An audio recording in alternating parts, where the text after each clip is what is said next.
Now, something's happened that probably wouldn't have existed if these circumstances hadn't aligned.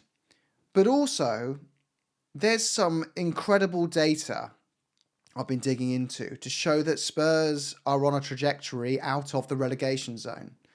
Whether there's enough games for them to get there and whether the teams around them drop enough points for them to get out is another discussion, but something has changed and we should talk about it. Because before Roberto De Zerbi walked in the door, for 13 games, Spurs had failed to win a match.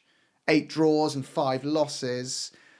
That was the situation he was walking into. He was walking into a team that over the whole of January, February and March had averaged a goal difference negative in XG terms of 0.32 per game. That means on average through every single game over those months, Spurs were outperformed by at least a third of a goal on average. Now that is some serious relegation form.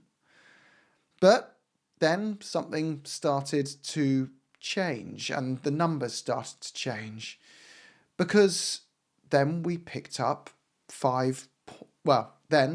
after those only 5 points in January, February and March and an expected goal difference of minus 0.32, De Zerbi came in and we played Sunderland away. Look, it was a narrow loss in that first game, but something changed on the XG.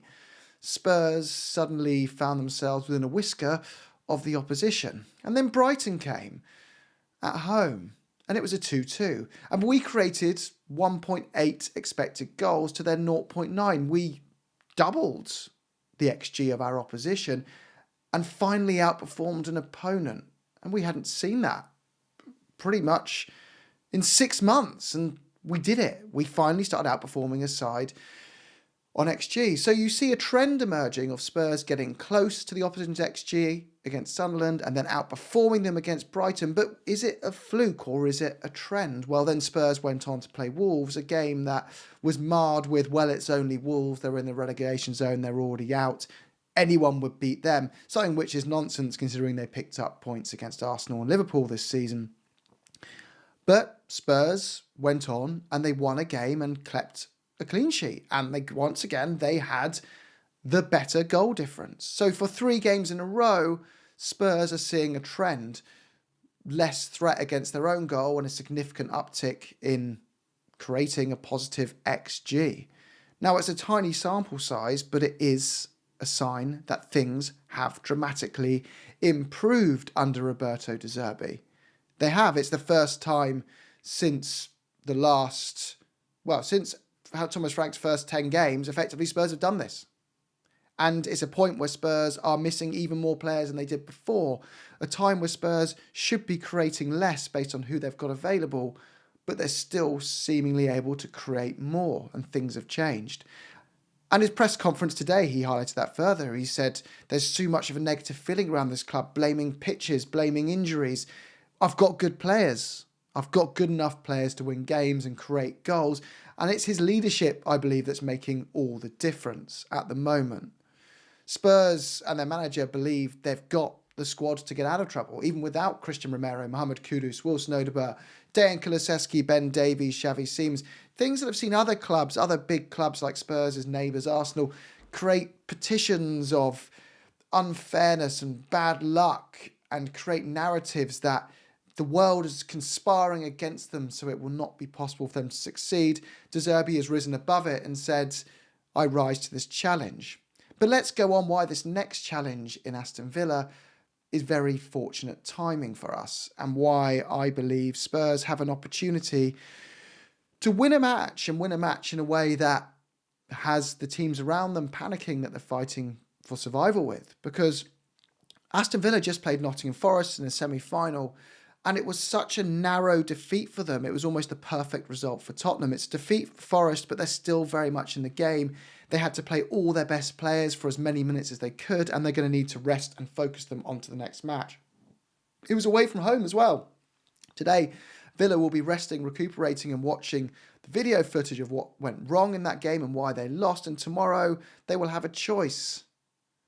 Do they use those pressures out to prepare for Spurs, or try stay in a semi-final for a competition and get to the final of the Europa League, a competition Emery has a reputation for and will fight to win as a must?